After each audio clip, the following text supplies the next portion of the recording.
ဟုတ်ကဲ့အားလုံးပဲမင်္ဂလာပါအခု Grade 5တင်ချောင်းအခန်း6ဓာတ်သမဂိမ်းများစာခြင်း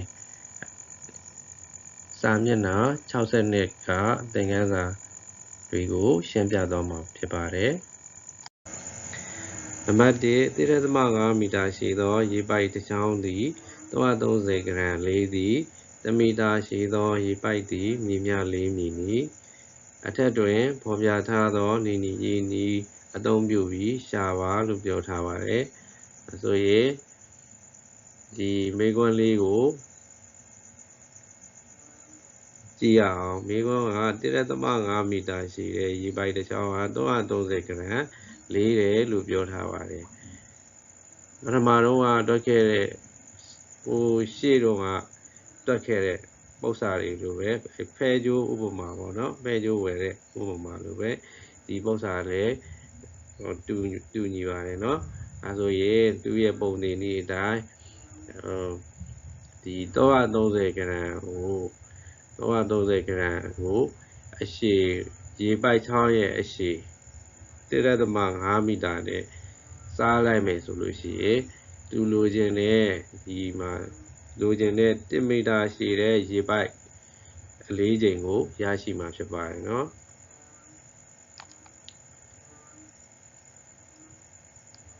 1.5 မီတာရှိသောရေပိုက်တစ်ချောင်းသူ့ရဲ့အလေးချိန်ဟာ330 ဂရမ်လေးတယ်လိုချင်တာက1 မီတာမှာရေပိုက်1 မီတာရေပိုက်မှာဘယ်လောက်လေးတယ်လဲပေါ့နော်အဲ့ဒါကိုတွက်ရမှာပါဒါဆိုလို့ရှိရင်ဒီနည်းရဲ့နည်းကိုအသုံးပြုပြီးမှတွက်ကြည့်ရအောင်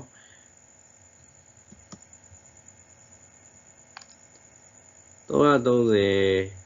ကရေပိုက်ချောင်းရဲ့အလေးချိန်ရေပိုက်ချောင်းရဲ့အလေးချိန်ကိုဒီရေပိုက်ရဲ့အရှည်နဲ့စားလိုက်မယ်ဆိုလို့ရှိရင်သူလိုချင်တဲ့နော်1 မီတာရှည်တဲ့ရေပိုက်အလေးချိန်ကိုရရှိမှာဖြစ်ပါတယ်ဒီနည်းရဲ့နည်းကိုအသုံးပြုပြီးတွက်မယ်ဆိုလို့ရှိရင်ဒီဓာတ်သမဂိမ်းကိုပျောက်ဖို့အတွက်ပေါ့နော်အရင်10စတိုးလိုက်မှာပေါ့10စတိုးလိုက်မယ်1.5ဆိုတာဆက်လီစိတ်ဖြစ်တဲ့အတွက်1.5ဆိုတာဆက်လီစိတ်ဖြစ်တဲ့အတွက်10စတိုးလိုက်မယ်ဒီဘက်က10စတိုးရင်ဒီဘက်မှာလည်း10စတိုးမယ်အဲဆိုလို့ရှိရင်10စတိုးလိုက်တဲ့အားတွေက1.5ကိုတိုးလို့ရှိရင်10နဲ့1.5နဲ့မြောက်15 10နဲ့330ကို10စတိုးတော့10နဲ့330ကိုမြောက်3300ဒီလိုရပါမယ်အဲဆိုရင်ဓာတ်သမဂိမ်းမရှိတော့တဲ့အတွက်3300ကို15နဲ့စားလိုက်မယ်3300ကို15နဲ့စားလိုက်လို့ရှိရင်အဖြေကတော့220ရပါတယ်ဒီ3300ကို15နဲ့စားတာကိုအသေးစိတ်တော့မတွက်ပြတော့ပါဘူးเนาะကိုယ်တိုင်စူးစမ်းပြီးတွက်ကြည့်ပေးပါเนาะဒါဆိုလို့ရှိရင်ဒီ220ကဒီညီမျှခြင်းပေါ့เนาะ10စမတိုးခင်တော့ညီမျှခြင်းနဲ့220ညီတူအညီပါတယ်เนาะဒီနှစ်ခုကညီပါတယ်ဒီဆက်တွဲချက်ကိုလည်းတင်ပြီးသားဖြစ်ပါတယ်เนาะနားလည်မယ်လို့ညွှန်လင့်ပါတယ်အဲဆိုလို့ရှိရင်အဖြေက220ဆိုတာ1 မီတာမှာရှည်တဲ့ရေပိုက်ရဲ့အလေးချိန်ကိုရရှိတာပါဒါမို့အဖြေက1 မီတာရှည်သောရေပိုက်ရဲ့အလေးချိန်220 ဂရမ်ဆိုပြီးမှအဖြေကိုရရှိပြီးဖြစ်ပါတယ်နံပါတ်2အောက်ပါတို့ကိုတွက်ပါကာကြီး80အစား1.6ဒီနံပါတ်ကာကြီးကိုတွက်မယ်ဆိုလို့ရှိရင်နီရဲ့တွက်နည်းနဲ့ပဲတွက်ကြည့်ပါမယ်เนาะအဲဆိုရင်နံပါတ်ကာကြီး80အစား1.6ဒီ1.6ဆိုတဲ့ကိန်းကိုပေါ့နော်ဓာတ်သမလေးပြောင်းအောင်လုပ်မယ်ဓာတ်သမပြောင်းအောင်ဆိုလို့ရှိရင်ဓာတ်သမ1.6ဆိုတာ10လီစိတ်ဖြစ်တဲ့အတွက်10နဲ့စာတိုးလိုက်မယ်10နဲ့စာတိုးမယ်ဆိုရင်10နဲ့မြောက်မယ်1.6အမြောက်10ဆိုလို့ရှိရင် ဘာရမလဲဆိုရင်16ရပါမယ်เนาะဒီဘက်က10နဲ့စာတိုးလိုက်လို့ရှိရင်မြောက်ရင်ဒီဘက်80ဘက်မှာလည်း10နဲ့မြောက်မယ်80နဲ့10နဲ့မြောက်တော့800ဆိုလို့ရှိရင်1.6ဆိုတဲ့ကသမကိန်းပျောက်သွားပြီမို့လို့16နဲ့800နဲ့အလွယ်တကူစားလို့ရပါပြီ16နဲ့800နဲ့စားမယ်ဆိုလို့ရှိရင်16ကို800ကို16နဲ့စားမယ်ဆိုလို့ရှိရင်အဖြေက50ရပါမယ်ဒီ50ကခုနကတော့ဒီဘက်က50နဲ့လည်းညီပါမယ်เนาะဒီ50နဲ့ညီမျှခြင်း50နဲ့လည်းညီပါမယ်နောက်နံပါတ်ခခွေးကိုတွက်ပါမယ်ခခွေးက81အစား2.9ဆိုလို့ရှိရင်ဒသမကိန်းကိုအရင်တောက်ချင်တဲ့အတွက်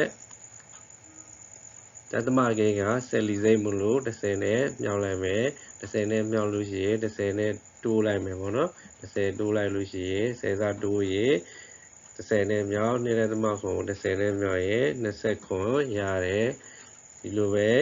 81ကိုလည်း10နဲ့မြောက်မယ်810ရမယ်ဒါဆိုလို့ရှိရင်29နဲ့810ကိုစားလို့ရှိရင်အဖြေက30ရပါမယ်ဒီ30ကဒီညီမျှခြင်းနဲ့လည်းညီတာမလို့30ပါပဲဒီမှာလည်းအဲဆိုရင်အဖြေက30ရပါမယ်เนาะနံပါတ်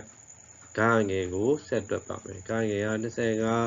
အစား3.5ဒသမလေးကိုအရင်ကြောက်ချင်တဲ့အတွက်ဒသမ5က3.5က10လီစိတ်ဖြစ်လို့10နဲ့စာတိုးမယ်10နဲ့မြောက်မယ်10နဲ့မြောက်လိုက်လို့ရှိရင်9ရတယ်9ကနေမှဒီဘက်25ကိုလည်း10နဲ့မြောက်မယ်25နဲ့10မြောက်တော့250ဒီ250ကို9နဲ့စားလို့ရှိရင်50ရပါမယ်50ရလို့ရှိရင်အဖြေလဲတူညီတာမို့လို့ဆိုလို့ရှိရင်အဖြေတစ်ခါတည်းရပါပြီ50နောက်နံပါတ်ကကြီး6အစား3.3ဒါလည်းဒသမကိန်းလေးကိုပျောက်သွားအောင်လို့10လီစိတ်ဖြစ်တဲ့ဒသမ3ကို10နဲ့မြောက်လိုက်လို့ရှိရင်စာတိုးလိုက်လို့ရှိရင်3ရမယ်3ရတာဒီမှာဒီဘက်လဲ10 6ဘက်လဲ10နဲ့မြောက်10နဲ့စာတိုးလိုက်မယ်10 6လီ60အဲဆိုရင်60ကို3နဲ့စားလိုက်လို့ရှိရင်20ရမယ်20ရပြီဆိုလို့ရှိရင်ဖြေကအဖြေလဲတူညီတာမလို့ရပြီเนาะဒီညီမျှခြင်းအဖြေလဲတူမယ်အဲဆိုလို့ရှိရင်ဒီဟာလေးကိုအားလည်းသဘောပေါက်ပြီလို့ထင်ပါတယ်เนาะအားလုံးကိုကျေးဇူးတင်ပါတယ်